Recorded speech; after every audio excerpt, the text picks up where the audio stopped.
ओम नमो भगवते वासुदेवाय।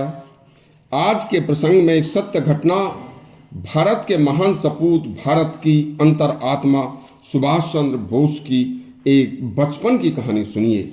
यह सत्य घटना भारत के महान सपूत, देश की आज़ादी में सर्वश्रेष्ठ भूमिका निभाने वाले, निर्भीक, निडर, जिनके नाम से अंग्रेज भी थर-थर कांपते थे, बंगाली बाबू सुभाष चंद्र बोस के बचपन की है।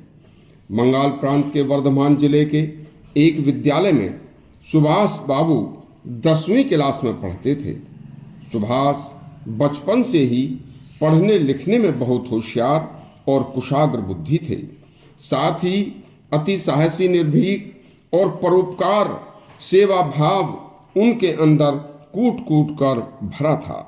वह खेल कूद में भी हमेशा पूरा भाग लिया करते थे। उनका एक साथी उन्हीं की क्लास में पढ़ने वाला बहुत ही गरीब था।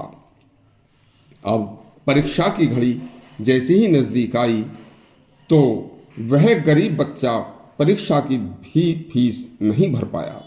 तो सुभाष बोले कि तुम चिंता मत करो भाई, मैं तुम्हारी फीस भर दूंगा।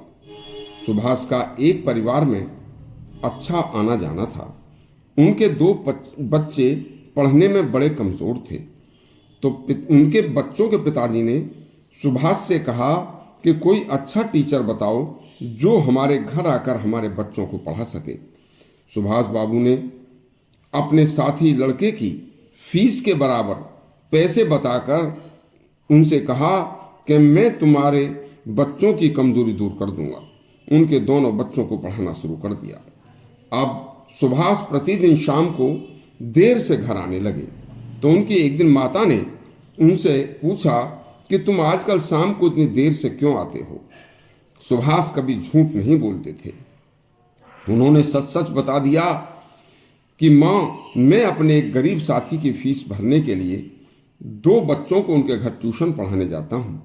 उनकी माता ने कहा कि बेटे, यदि ऐसी बात थी तो तुम मुझे बता देते, मैं तुम्हारे पिताजी से पैसे दिलवा देती।